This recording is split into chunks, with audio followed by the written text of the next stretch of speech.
है फांसीगर। फांसीगर अंग्रेजों का समय में खुला था, खुले में फांसी देते, न रूम दीवार था न पीछे का वॉल, एक भी नहीं था, इन लोगों ने कवर कर दिया। ऊपर लकड़े का बीम है ओरिजिनल, नीचे का पूरा प्लेटफॉर्म ओरिजिनल है, रस्सी जो है चेंज कर दिया। At a time 3 person hang कर सके ऐसा सिस्टम भी था। ऊपर अंदर लेफ्ट साइड में लोहे का लीवर भी है, वो लीवर खींचेगा, प्लेटफॉर्म नीचे को खोलेगा। नीचे 8 फीट गहरा कमरा है, कहते झूल जाता था, डेल हो जाता था, बॉडी नीचे से कलेक्ट करके साइड में जो लोहे का गेट है ओरिजिनल गेट है, इस गेट से बॉडी बाहर ले जाते थे। लेकिन सेलुलर जेल के गैलोज में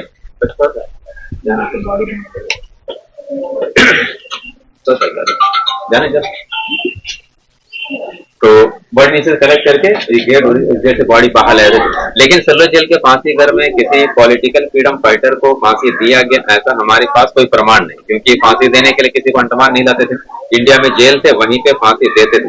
अंडमान जो फ्रीडम फाइटर्स आते थे मैक्सिमम जो आते थे लाइफ टाइम इम्प्रिजमेंट, आजीवन कारावास के लिए फ्रीडम फाइटर। फिर आने के बाद पॉलिटिकल फ्रीडम फाइटर्स का टॉर्चर में डेथ हुआ था, बीमारी से डेथ हुआ था, जबरदस्ती खाना खिलाने के दौरान।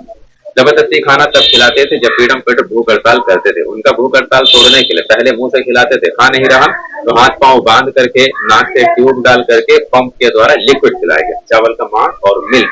उस वजह से 10 दिन के भीतर 3 क्रांतिकारियों का डेथ हुआ था, महावीर सिंह, मोहित मोइत्रा, मोहन किशोर, नामदास जी। यहाँ पे हैंग उन्हीं को किया जो अंडमान आने के बाद फिर से यहाँ पे किसी ब्रिटिश ऑफिसर को मारा हो, सिपाही को मारा हो या जेल छोड़ करके भागने की कोशिश की, उनके ऊपर फिर केस चलेगा, उसके बाद फैसला होगा फांसी दो, तब यहाँ पे फांसी देते थे। तो सेलुलर जेल के फांसी घर में कितने लोगों को फांसी दिया गया इसका कोई रिकॉर्ड नहीं आएगा।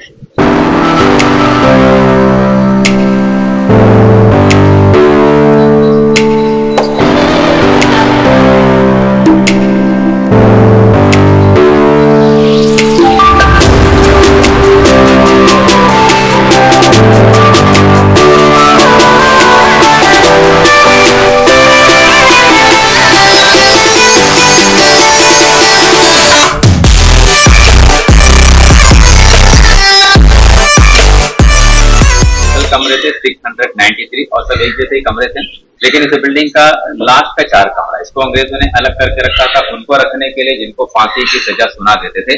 और उस कमरे को बोलते हैं फोर्ट्री कंडेम्ड सेल। डेट फिक्स होने तो वहीं पर रखेंगे, जिस दिन फांसी का डेट फिक्स हो जाता था पीछे देखिएगा छोटा सा व्हाइट कलर का प्लेटफॉर्म है सामने,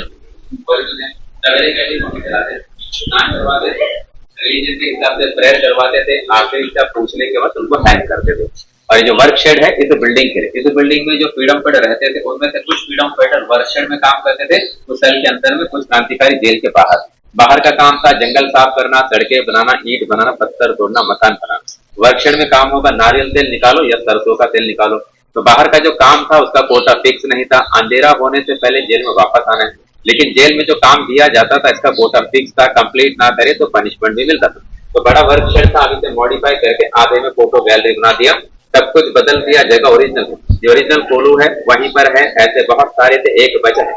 नारियल का सूखा हुआ खोपरा उसके अंदर भरेगा, साइड में 2 वजन लगा देगा, वजन लगेगा, चेन टाइट हो जाएगा, प्रेशर बीच में चला जाएगा, जब पकड़ करके घुमाएगा बीच वाला ठीक से घूमता रहेगा, नारियल पिसता रहेगा। अंदर एक पाइप होता था, गड्ढे में बर्तन तेल उसमें इकट्ठा होता रहेगा। एक फ्रीडम फाइटर को एक दिन में 30 पाउंड नारियल तेल निकालना पड़ता था, लगभग 15 किलोग्राम के करीब। फर्स्ट राउंड निकालने देंगे तो 10 पाउंड पर डे, यानी कि 5 किलोग्राम के आसपास। तो दिन भर में बैल भी नहीं निकाल पाते थे। जब बैल नहीं निकाल पाते थे दिन भर में इतना तेल इंसान कहाँ से निकाल पाएगा। कुछ फ्रीडम फाइटर कोल्हो चलाते चलाते थक जाते थे, कुछ चलाने से इनकार भी करते थे। अब अंग्रेज उनका हाथ पकड़ करके इस पाइप के साथ रस्से से बांधते थे, जब वो नहीं चला पाते थे पीछे से चाबुक से मारते थे। काफी फ्रीडम फाइटर ये काम करने के बाद बीमार पड़ जाते थे, कुछ का मानसिक संतुलन बिगड़ जाता था और कुछ का डेथ भी हो जाता था। तो पहला हमने देख लिया ओरिजिनल कोल्हू, यहाँ पे है आर्टिफिशियल, किस तरीके से कोल्हू चलाते थे दिखाया गया। यहाँ पे फ्रीडम फाइटर बैठ करके नारियल का छिलका निकालता है, छिलका निकालेगा, छिलके को कूटेंगे, छिलका नरम होने के बाद इसके बाहरी छिलके को हटा देंगे, फिर अंदर का जो रेशा है उसे पानी में भिगोते थे, फिर जब मॉइस्चर हो जाता था फिर बाहर निकालते थे, कूट कर धूप में सुखाकर इस मशीन में रोल करेंगे तो बनेगा रस्सी, नारियल के छिलके का। रस्सी बनाने का काम किसी भी फ्रीडम फाइटर को देता था तो शाम तक उनको 4 पाउंड रस्से तैयार करना, लगभग 2 किलोग्राम के करीब। शाम में अंग्रेज बैठते थे तौलने के लिए, जिनका 4 पाउंड हो गया पनिशमेंट नहीं, और जिनका 4 पाउंड हुआ नहीं उनको तो पनिशमेंट मिलेगा ही, और जिनका रस्सी गीला भी होता था उनको भी पनिशमेंट मिलता था। पनिशमेंट आगे बताएंगे। और ये मशीन ओरिजिनल, जिनका सबसे सख्त पनिशमेंट यही था। ये प्रेम ओरिजिनल इसे बोलते हैं फ्लॉगिंग प्रेम, हिंदी में बोलेंगे टिकटिकी। फ्रीडम फाइटर को उसके ऊपर चढ़ाने के बाद पाँव को ब्लॉक करते थे, कमर में बेल्ट बांधते थे, हाथ में हथकड़ी, ताकि मारते वक्त फ्रीडम फाइटर इधर उधर हिल न पाए। फिर एक पतला सा टॉवल गीला करके पहनाते थे, उसके बाद मारते थे बैक साइड में चाबुक से। अब यहाँ मारे तो चमड़ी उधड़ जाता था, खून के फव्वारे निकल जाते थे, फिर वो फ्रीडम फाइटर न बैठ सके न सो सके। फिर मारते वक्त बाकी फ्रीडम फाइटर्स को दिखाते थे कि किस तरह का पनिशमेंट इन्हें दे रहा है, ताकि बाकी के दिल में डर बने। और ये मारने वाला भी इंडियन था। सेलुलर जेल में पॉलिटिकल फ्रीडम फाइटर्स भी आते थे, नॉर्मल क्रिमिनल भी आते थे, चोर डाकू लुटेरे। अब उनमें से जो हट्टा मुस्टंडा होता था, जो दिमाग से कम अत्याचारी ज्यादा, उनको अंग्रेज काम करते थे। किसी को बनाते थे पेटी ऑफिसर, किसी को वार्डर, किसी को जमादार। अब इनका क्या फायदा, खाना बढ़िया मिलता था, मार खाने का जरूरत है और हार्ड वर्क करने का कुछ भी ओरिजिनल नहीं, सभी कुछ मॉडल ही है। जो फ्रीडम फाइटर फर्स्ट टाइम अपना वर्क कंप्लीट नहीं कर पाते थे, उनको 1 वीक के लिए सेल के बाहर दीवार में एक लोहे का रिंग होगा, उसमें हथकड़ी में रखेंगे, तो उसको बोलते हैं खड़ी हथकड़ी। एक दिन में 8 घंटा हथकड़ी में रखेंगे। फिर अगला पनिशमेंट है 2 दिन के लिए बोरे का बना हुआ ड्रेस बनाते रहे। ये पहनने से गर्मी ज्यादा लगेगा, शरीर खुजलाता रहेगा। यूनिफॉर्म ऐसा ही था फ्रीडम फाइटर्स का, कुर्ता मिलेगा, हाफ पैंट मिलेगा, व्हाइट कैप मिलेगा। सभी के गले में होगा लोहे का रिंग, लोहे का प्लेट, आइडेंटिटी लिखा होता था, कितने ईयर से कितने ईयर का इंप्रिजमेंट मिला है, जेल का नंबर, कोर्ट से एक्ट कौन सा लगा। 3 types of punishment fitter, chain fitter, जिनको पहनाते थे पनिशमेंट के लिए 1 ईयर। इसमें ज्यादा डिफिकल्टी नहीं, कमर में चेन बंधा है तो हाथ फ्री ही रहेगा। फ्लेक्सिबल चेन है, पांव इधर उधर मूव कर सकता है, लेकिन चलते वक्त वजन भी रहेगा पांव में। सेंटर वाला है बार फिटर, 6 मंथ, चलते वक्त बार पकड़ करके चलो, काम करते वक्त छोड़ दो। और क्रॉस बार फिटर, जिसको डंडा बेड़ी भी बोलते हैं, उसमें सबसे डिफिकल्टी है, और वो 10 डेज के लिए। डिफिकल्टी क्या है, पांव के सेंटर में रॉड है, देखिएगा, वो पांव डिस्टेंस में ही रहेगा, ऐसे ऐसे ही चलना है। जबड़ी से चल नहीं पाते थे, बैठ नहीं पाते थे, तो हर फ्रीडम फाइटर्स के पांव में घाव भी हो जाता था, क्योंकि चलते वक्त रॉड उनके पांव से घिसता जाता था। आज अपने ग्रुप वाले बाहर चलेंगे जेल की तरफ। फ्रीडम फाइटर्स के लिए टॉयलेट बाथरूम, दिन भर बाहर काम करते थे, कॉमेंट टॉयलेट यहीं पे होता था, यूज कर सकते थे जब फ्रीडम फाइटर्स काम करने के लिए बाहर आते थे। कुछ फ्रीडम फाइटर्स को कमरे में ही काम देते थे, अकेले काम करो, उनके लिए सिस्टम में था दिन में 3 टाइम्स बाहर जा सकते थे टॉयलेट बाथरूम करने के लिए, लेकिन अपने समय से। अंग्रेजों का जो निर्धारित समय उसमें ही जाना है। इवनिंग 6 से मॉर्निंग 6 सभी को रखेंगे लॉकअप में बंद, अंदर कोई टॉयलेट नहीं, सभी को मिलेगा क्ले का पॉट। अब जो करो पॉट में करो, रात भर बदबू में रहो, अगले दिन स्लीपर क्लीन करके बाहर ले जाता था। खाना खाने के लिए लोहे का प्लेट मिलता था, और उसमें मिलेगा दाल, चावल, रोटी, सब्जी, और फिर उतना ही देते थे कि जिंदा रहे, पेट भरने के लिए। चावल में कंकड़, सब्जी में रेत, दाल में कीड़े, साफ सफाई वाला खाना नहीं। ड्रिंकिंग वाटर दिन में 2 टाइम्स ही मिलता था, वो भी क्लीन वाटर नहीं, और नाइट में कोई लाइट नहीं, अंधेरे में रहते थे। एक हरिकन लैंप हाथ में लेकर सिक्योरिटी गार्ड घूमता रहता था। सोने के लिए वुडन का बेड मिलता था, बेड का विड्थ इतना रहेगा, हाइट इतना होगा, लेंथ होगा 6.5 फीट के करीब। एक बेड और एक ब्लैंकेट सभी को मिलता था। और जेल को मैंने बताया था 7 बिल्डिंग से 693 कमरे भी थे। अब यहाँ पे ओनली 3 ब्लॉक बच गया। नंबर 1 है, नंबर 7 है, पीछे एक और बिल्डिंग है, नंबर 6, बाकी 4 इसका टूट गया। 1941 अंडमान में भूकंप आया था, भूकंप में मेन हिस्सा क्या गिरा, इसी वॉच टावर का ऊपरी हिस्सा, बाकी बिल्डिंग थोड़ा बढ़ा है। उसके बाद जेल का मेंटेनेंस नहीं हुआ। 1942 से 45 सेकेंड वर्ल्ड वार में अंडमान में जापानियों का कब्जा रहा 3.5 साल। उस दौरान उन लोगों ने क्या किया, जो टूटा हुआ खंड है उसमें से काफी ब्रिक्स अपने कामों में यूज कर लिया। फिर आजादी के काफी साल के बाद 1964 जेल का जो पार्ट रहने लायक नहीं रहता, खराब हो गया, वहां पे हॉस्पिटल बना दिया, जो आज अंडमान का सबसे बड़ा हॉस्पिटल बन गया है। हॉस्पिटल का नाम है गोविंद बल्लभ पंत, जो यूपी के पहले चीफ मिनिस्टर थे। इस जेल को बनाने का जो इंजीनियर था उनका नाम था मैकलेन, और इस जेल का क्रूअल जेलर का नाम था डेविड बैरी, जो आयरलैंड के रहने वाले थे। उनका राज रहा 1905 से लेकर 1919। उसके बाद उनका तबीयत बिगड़ गया, पैरालाइज हो गया, फिर उनको शिप में चढ़ा करके कलकत्ता पहुंचा दिया। अब कलकत्ता पहुंचते ही डेविड बैरी का हो गया डेथ। अब इस वजह से उनके बारे में कहा जाता है कि वतन परस्तों को अपने वतन से दूर रखने वाला खुद आखिरी घड़ी अपने वतन का मुंह न देख पाए। अभी 7 बिल्डिंग थे, और अभी केवल 3 बिल्डिंग बच गया। नंबर 1 है, नंबर 7 है, नंबर 6 है, बाकी 4 तक टूट गया, वही पे बड़ा हॉस्पिटल बन गया। और अभी लोग जो खड़े हैं, बीच का जो टावर है, इसी टावर के नीचे ग्राउंड फ्लोर पे खड़े हैं। इसमें कुछ बिल्डिंग छोटा भी है, कुछ बिल्डिंग बड़ा भी है। अंग्रेजों का ऐसा प्लान था, जेल का ज्यादा हिस्सा सी से लगा होना, समुद्र से लगा होना चाहिए। जो सी से लगा हुआ था, स्लाइडिंग एरिया, जमीन कम, लंबाई कम हो गया, जहाँ पे जमीन ज्यादा वहाँ पे लंबाई ज्यादा कर सकते। छोटा बिल्डिंग भी है, बड़ा बिल्डिंग भी है। सेलुलर जेल में 1909 से लेकर 1938 30 साल के अंदर लगभग 650 के करीब पॉलिटिकल फ्रीडम फाइटर्स भेजे गए थे। नॉर्मल फ्रीडम बहुत सारे थे, और जो फ्रीडम फाइटर्स भेजे गए थे लिस्ट लगा है टॉप पे। जब आप फ्रीडम फाइटर्स का नाम पढ़ेंगे तो उसमें अननोन फ्रीडम फाइटर्स ज्यादा मिलेगा, पहचाना नाम कम ही मिलेगा। कुछ फ्रीडम फाइटर्स का नाम जो इस जेल में रहे थे, विनायक दामोदर सावरकर जी, बटुकेश्वर दत्त, उल्लासकर दत्त, पृथ्वी सिंह आजाद, जयदेव कपूर, रविंद्रनाथ चक्रवर्ती, वीरेंद्र कुमार घोष, लोकनाथ पाल, हरे कृष्ण कोनार, बाबा बान सिंह, पंडित राम रखा बाली, इंदु भूषण रॉय, भाई परमानंद, सचिंद्रनाथ सानियाल, विश्वनाथ माथुर, बंकिम चक्रवर्ती, भूपेंद्रनाथ बनर्जी, बाबूराम हरी, नैनिगोपाल दास, भूपेन्द्र रॉय, बिनोय लश्कर, अली अहमद सिद्दीकी, हरबंस समझदर, धनवंतरी, कोटैया कोरभू, पांडु पाडल बोनांगी, सन्यासैया गोलीदिल्ली, सन्यासी कुंचट, सत्यनारायण राजू, वीरయ్య दोरत्तगी, प्रतिपादी भयंकर वेंकटेश्वर, सचितानंद शिवम, कुमुदिनी घोष, सरोजिनी गुहा, कामिनी डेश, प्रफुल्ल कुमार विश्वास, अभनी रंजन घोष, नगेंद्र नाथ मुस्तफी, अब्दुल कादिर चौधरी,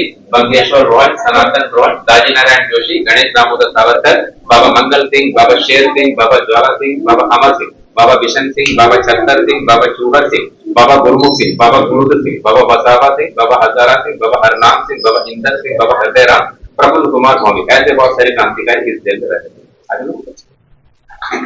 सभी लोग पहुंच गए सेंट्रल टावर के सेकंड फ्लोर। यहाँ से हर बिल्डिंग में जाने का रास्ता भी है और बीच में लकड़ी का जो कनेक्शन है, ये कनेक्शन ब्रिटिशर्स के समय में टेम्पोररी था, जब जरूरत होते थे लगाते थे, बाद में इसको हटा देंगे कि यहाँ पे तो फ्रीडम फाइटर्स आते नहीं थे, फ्रीडम फाइटर्स सीढ़ी पर रहेंगे, वर्कशेड या बाहर जाने का वहीं से होगा, वापस उसी तरह वापस आएंगे। अब इन लोगों ने इसको परमानेंटली फिक्स कर दिया। 3 ब्लॉक बन गया, 1 है, 7 है, 6 है, 6, 4 ब्लॉक से टूट के वहीं पे न्यू हॉस्पिटल बन गया। ये सरकारी हॉस्पिटल है, सब कुछ यहाँ पर फ्री सर्विस है, दवा खाना, ट्रीटमेंट, एक्सरे, सीटी सब हो रही है, सभी लोगों के लिए। हॉस्पिटल का नाम है गोविंद बल्लभ पंत। क्रांतिकारियों का लिस्ट है, कौन कौन से स्टेट से कितने कितने फ्रीडम फाइटर्स इस जेल में रहे थे, state wise year wise. Bombay से कितने, पंजाब, बंगाल, आसाम, यूपी, बिहार, मद्रास, आंध्र, दिल्ली, मैक्सिमम बंगाल से थे, फिर पंजाब। और यहाँ पे सारे फ्रीडम फाइटर्स का रूम आइडेंटिफाई नहीं है, सभी को रूम बदलता था। वीर सावरकर जी का तो रूम बदला था, लेकिन 10 साल रहे थे, उसमें से कुछ साल सावरकर जी को इसी फ्लोर के आखिर में रखा गया था। सावरकर जी को श्याम जी कृष्ण वर्मा द्वारा लंदन में हायर स्टडीज के लिए भेजा था, बैरिस्टर का पढ़ाई के लिए। उस समय उनका वहां पे मुलाकात हुआ था मदन लाल टेंगरा जी से, जिन्होंने 1 जुलाई 1909 कर्जन वैली का हत्या किया था। उसका साथ देने का इल्जाम भी लगा।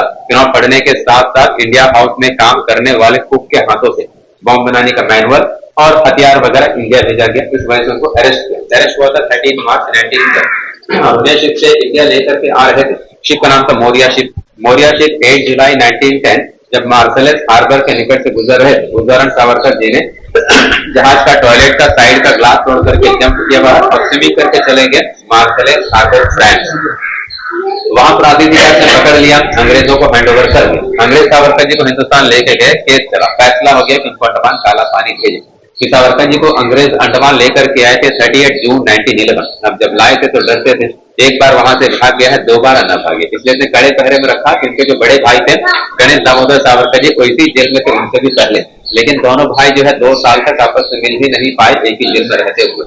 तो 1921 सावरकर जी को जेल से ट्रांसफर करवा दिया रत्नागिरी महाराष्ट्र। कुछ साल वहां पे नजरबंद रखने के बाद उनको रिहा भी कर दिया। उनका डेथ हुआ था आजादी के 19 साल के बाद 26 फरवरी 1966। तब उनका एज रहा 86। तो जहां गर्मी के दिनों 10 मिनट हमारे लिए खड़े रहना मुश्किल है, उन्होंने 10 साल सेलुलर जेल में गुजारा था। आज अंडमान का एयरपोर्ट उन्हीं के नाम पे है, Veer Savarkar international airport. Cellular jail का इकलौता फ्रीडम फाइटर जिन्होंने जेल के अंदर में सुसाइड किया था, नाम था इंदु भूषण रॉय जी। इंदु भूषण रॉय जी ने 29 अप्रैल 1912 जेल के अंदर में सुसाइड किया था। अलीपुर कॉन्स्पिरेसी केस 1909, तो केस में अंडमान भेजा गया था। पढ़े लिखे फ्रीडम फाइटर थे, हार्ड वर्क का एक्सपीरियंस नहीं था, ब्रिक बनवाने के लिए बाहर ले जाते तो उनसे काम हो नहीं पाता था। जेल का काम तो इतना हार्ड कि बैल न कर पाए, हमेशा उनको पनिशमेंट भी मिलता था। जेल अधिकारी उनका इंसल्ट भी करते थे, परेशान हो गया। तो क्या किया, अपना जो कपड़ा उसको फाड़ दिया, रस्ते जैसा बना दिया, वेंटिलेशन 8 फीट ऊपर, उसी में जुड़ करके सुसाइड कर लिया। ऐसे वो क्रांतिकारी शहीद हो गए। दूसरा क्रांतिकारी पंडित राम रक्का बाली जी, ब्राह्मण थे, ब्राह्मण लोग पहनते हैं धागे जैसा शरीर। अंग्रेजों ने कहा कि जेल के अंदर से पहनने को नहीं दिया जाएगा, उसके खिलाफ उन्होंने भूख हड़ताल की। उस भूख हड़ताल में वो भी शहीद हो गए। तीसरा क्रांतिकारी बाबा बान सिंह जी, पंजाब के रहने वाले थे। लाहौर षड्यंत्र केस 1915, उस केस में अंडमान भेजा गया था, गदर पार्टी वाले। तो जिस दिन जेलर का राउंड चल रहा था, जेलर के साथ बाबा बान सिंह जी का बातचीत जो है बिगड़ गया। तो जेलर ने बाबा बान सिंह जी को गाली देना शुरू किया, जोर जोर से। सारे फ्रीडम फाइटर सुन रहे थे, बाबा बान सिंह जी को गाली मिल रहे हैं। बदले में बाबा बान सिंह जी ने भी जेलर को गाली देना शुरू किया, उनसे भी ज्यादा जोर से। वो भी सारे फ्रीडम फाइटर सुन रहे थे। जेलर के देख रहा है कि सारे फ्रीडम फाइटर सुनते हैं, उनसे गाली मिलता, हो गया नाराज। सोचा कि मैं इनको ऐसे छोड़ करके चला गया तो बाकी फ्रीडम फाइटर मुझसे डरेंगे नहीं, उनका इज्जत का सवाल था। तब उन्होंने क्या किया, तो वार्डर को छोड़ दिया उनके सेल के अंदर पीटने के लिए, और उन दोनों वार्डरों ने बुरी तरह से पीटा बाबा बान सिंह जी को। कुछ दिन हॉस्पिटल में रहने के वो शहीद हो गए। ऐसे समय चल में 6 क्रांतिकारी जो शहीद हुए थे। 3 का जिक्र मैंने पहले ही किया था। फोर्स फीडिंग में डेथ हुआ था महावीर सिंह, मोहित मोहित्रा, मोहन किशोर नामदास जी। बाकी 3 क्रांतिकारी ये भी थे। और इन सभी का जो स्टैचू है जेल के ऑपोजिट साइड में सावरकर जी का पार्क है, वहां पे आप लोगों को नजर आएगा। अगर हम टॉप पे चलेंगे वहां पे मेरा एक्सपीरियंस खत्म होगा।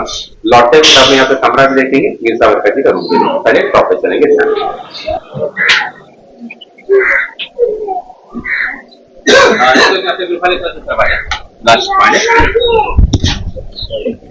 ये टावर नया है, पहले वाला टावर टूट के से दोबारा बना दिया। और ये व्हाइट कलर का जो बॉक्स है, पिछला जो लाइट एंड साउंड शो था उसमें दिखाने के लिए बनाया था। पिछला जो लाइट एंड साउंड शो था पर्दे पे दिखने वाला शो नहीं था, केवल लाइट चलता था, स्टोरी चलता था।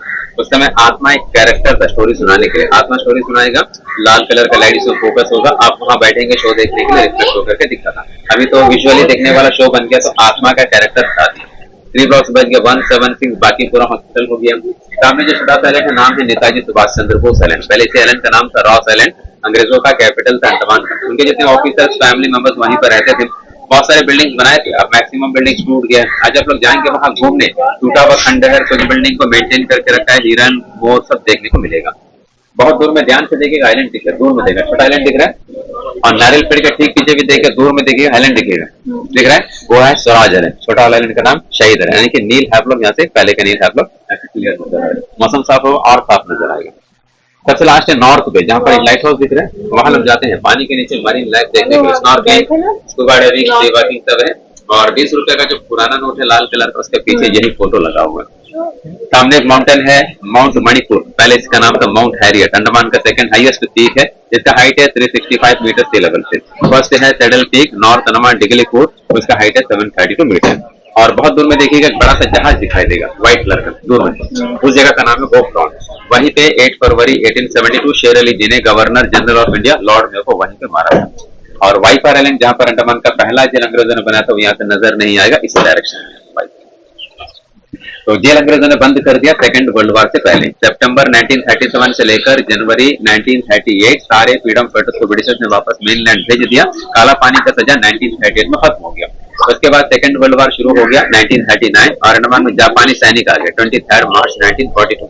जब अंडमान में जापानी सैनिक आ गए, सारे अंग्रेज अंडमान छोड़ करके चले गए, तो अंडमान भी आजाद हो गया, क्योंकि जापानी के साथ में थे Indian national army Subhash ji के फौज। लेकिन जापानी का जो जुल्म था वो अंग्रेजों से ज्यादा हो गया। जो 1858 में जिन कैदियों को अंडमान भेजा था अंग्रेज ने, उनको तो अंडमान ने बता दिया यही रहो। उनके जो जनरेशन थे उसमें पढ़े लिखे लोग थे, INA के मेंबर थे, इंडियन इंडिपेंडेंट लीग के मेंबर्स भी थे। अब जापानी क्या सोचते थे, इनमें से कुछ लोग अंग्रेजों के साथ मिले हुए या उनके जासूसी कर रहे हैं। जासूसी के केस में काफी क्रांतिकारियों को जेल में बंद किया, खूब टॉर्चर किया और बहुतों को जेल से बाहर ले जाकर गोली से भून दिया। अब उसी के बीच नेताजी सुभाष चंद्र बोस जी अंडमान आए थे। नेताजी जो है इंडियन नेशनल आर्मी के सुप्रीम कमांडर थे। उनका अंडमान 3 दिन का विजिट था, दिसंबर 29, 30, 31, 1943। 30 दिसंबर 1943 सुभाष जी ने सेलुलर जेल का विजिट भी किया था। और यहाँ से लौटने के बाद जेल से आगे की ओर लगभग 500 मीटर के करीब दूरी पर जिमखाना ग्राउंड है, अंडमान क्लब है, वहीं पे उन्होंने देश का पहला तिरंगा झंडा फहराया था। और अंडमान निकोबार द्वीप समूह को तो नाम दिया, अंडमान का नाम रखा था शहीद द्वीप, निकोबार का स्वराज द्वीप। आज यही दोनों नाम नील और हैवलॉक आइलैंड का हो गया। फिर 1 जनवरी 1944 सुभाष जी अंडमान से वापस लौट गए। फिर 1945 ब्रिटिशर्स का जो रॉयल एयरफोर्स है, उन लोगों ने अंडमान में जापानी के ऊपर बहुत सारे बमबारी किए, जिसके बाद जापानी भी सरेंडर हो गए। तो 45 में जापानीज भी लौट गए, 1.5 साल फिर अंग्रेज रहे, हिंदुस्तान आजाद हो गया 1947, अंडमान से अंग्रेज वापस लौट गए। और 1858 में जब अंडमान में कैदियों को भेजना शुरू किया तो यहाँ पे हर तरह के कैदी आते थे। आने के बाद ये था, जो आ गया सजा कंप्लीट हो, सजा में छूट मिले, उसके बावजूद उनको मेनलैंड वापस नहीं भेजते थे, अंडमान में बताते थे जमीन देंगे, खेती बाड़ी करके यही रहो। और अंडमान के जो लोकल थे उन प्रिजनर का ही जनरेशन है। चलो जब में जो क्रांतिकारी आए थे मैक्सिमम वापस लौट गए, कुछ परिवार अंडमान में भी बसे थे।